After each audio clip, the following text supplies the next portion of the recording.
Hello everyone, welcome to Durrett's Take. Let's get started. So I want to go over my updated NFL projections as I do every other week. So let's get started. So the number one seed, nothing's changed there. I have Pittsburgh still as the number one seed.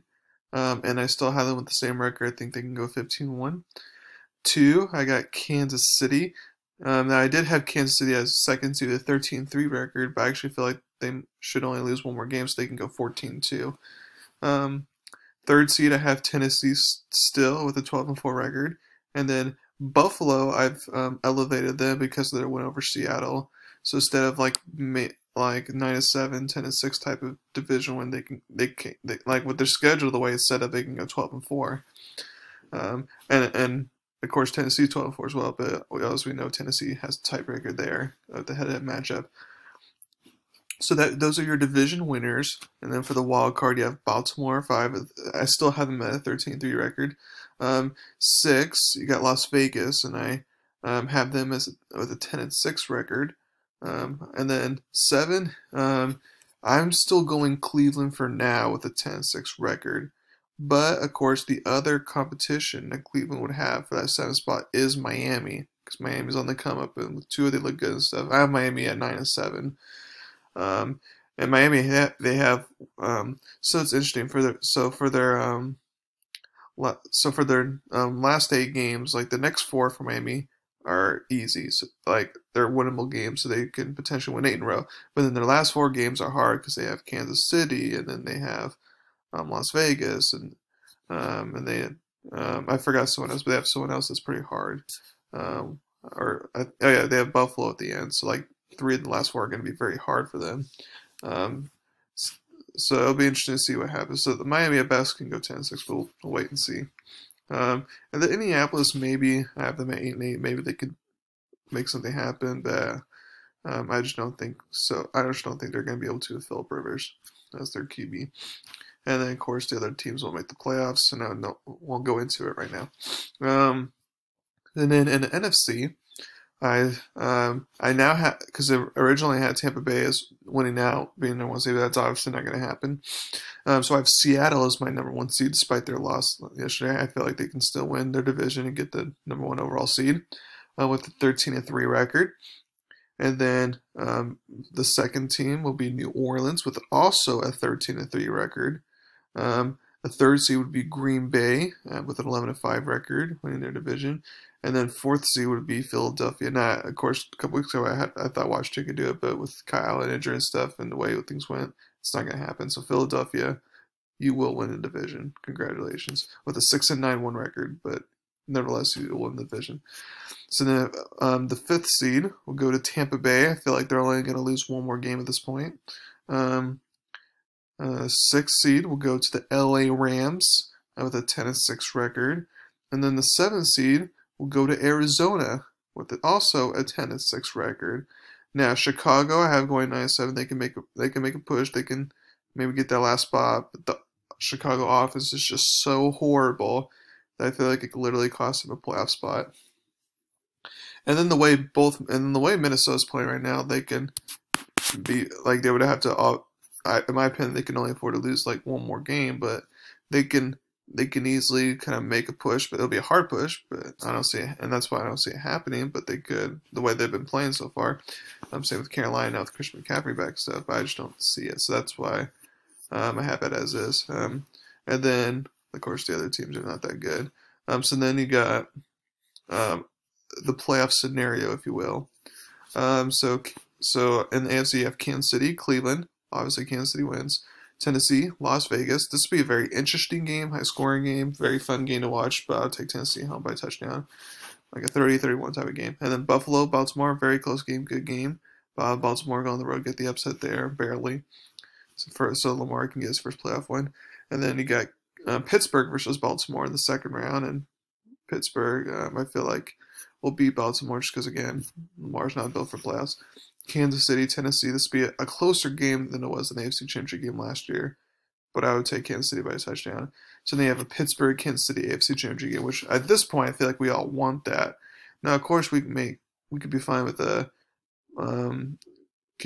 Pittsburgh Tennessee rematch or Baltimore Kansas City rematch or Baltimore Pittsburgh for in the AFC Championship game, that type of thing. But it's just like, I feel like we all want to see Pittsburgh Kansas City at this point in the AFC Championship game. I feel like most fans will agree with that, and I feel like we're gonna get it. And then of course Pittsburgh, as I said in my podcast yesterday, I don't trust them. I trust Mahomes, Kansas City, so I take them, but it's just by a point only. It'll be a tough game. So they have Kansas City going to Super Bowl. Now for the NFC, you have 2 seed New Orleans versus 7 seed Arizona. This would be and I'm trying to pick the right word for it. I would say entertaining game, because it may not be like a great game that comes down to the wire and one for the record books, but it'll be a very entertaining game. And I feel like it'll be a close game in the first half, but New Orleans will pull in the second half and win at home. And then you get the 3 seed Green Bay versus 6 seed LA Rams. Now this one was very hard for me to pick, because there's pros and cons for both. So for Green Bay, you're at home, obviously. So obviously the LA Rams, they're gonna be playing the cold, and that's not gonna bode well for them. Also, when you just look at the quarterbacks, Rodgers is obviously better than Goff. But when you look at the head coaches, they both run the same exact scheme. And to be honest, McVay is better at running this scheme than LaFleur is at this point in their careers, in my opinion. So that'll be, and then also the Rams have a better defense. They can actually stop the run, and they can actually do stuff. So those are kind of interesting matchups there. So I feel like it'll come down to like a field goal type of game. But I'm gonna have Green Bay surviving there. Philadelphia, Tampa Bay. Even though Philadelphia would have home field advantage, Tampa Bay wins by a blowout, easy peasy.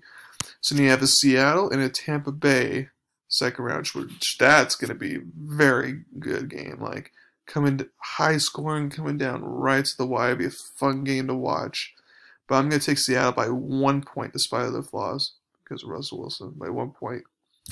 And then 2 seed New Orleans versus 3 seed Green Bay. I know Green Bay won in the regular season against them, and it'll be another close game between them. But I feel like Saints will get their revenge this time. They'll have Michael Thomas this time, which will help.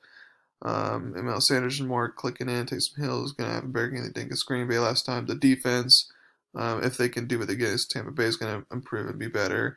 And Green Bay, as we saw, is vulnerable against the runs, which means the Saints can use Taysom Hill, use Alvin Kamara, use Latavius Murray, and just rush down their throats to win it, especially in the playoffs where it's more about running the pass anyways. So then you have a Seattle and a New Orleans NFC Championship game, which I think we all be fine with. Now, of course, Seattle Tampa Bay, or Seattle Green Bay, or Green Bay New Orleans, or like those are all fine AFC matchups. But Seattle and Saints, I feel like, would be an awesome one. And this one again come down right to the wire within a field goal. But I'm actually, it's in Seattle. I'm actually gonna take the Saints, because even though Russell Wilson, at some point their horrible defensive line will prevent them from winning a Super Bowl, and I feel like this is the spot where it could prevent them from doing so. So then you have a Saints and Chiefs Super Bowl, which that would be an offensive fireworks show. That would be an awesome one to watch. And I would favor Kansas City there by touching on the repeat as champions. So basically now I've gotten to the point where now I'm back to my basically original predictions before the season even started. Because remember, my preseason pick was Saints and Chiefs Super Bowl. So now I'm kind of back to that point, unless the things start changing. So then as far as the draft order goes, I still think the Jets will get the #1 overall pick. I mean, they were close to winning the game last night with Joe Flacco, but I still feel like they're going to go 0-16. Jacksonville, I still feel like they're going to win the game, so they'll go 1-15, get that second pick. And then third and beyond, it's very interesting on how this all plays out. Because I feel like, in my opinion, I feel like Dallas, Washington, and the Giants are all going to tie with a 3-13 record. And of course, if the Giants beat the Cowboys a second time and Washington beats the Cowboys a second time, then that means Dallas would be the beneficiary of getting that third pick. And then Washington fourth, because Giants have beat them both times, and then Giants fifth. So that'd be interesting what would Dallas do with that third overall pick. If for some reason the Jets stick with Sam Darnold, then Jacksonville would take maybe Trevor Lawrence, and then Dallas can get those Justin Fields. But obviously, if Jets trade out of it, and whoever trades for #1 obviously gets Trevor Lawrence, and Jacksonville gets Justin Fields, and it'll be interesting to see if Dallas either trades and gets more picks to get out of that third spot, or they take a bona fide defender. And then you get like Cincinnati 6, Chargers 7, Atlanta 8, 9, Detroit. Those are all like 4 and 12 type of records. And then New England, Denver with those 5-11 type of records. And you got this 7 and 9 records like a Houston or 49ers or Carolina type of thing. And then 1 8 and 8 and a couple 9-7s before you get to the playoff teams. So those are my updated NFL projections. Thank you very much for listening to my podcast today. Please subscribe, tell everyone about me. Thank you very much, and you'll have a wonderful day.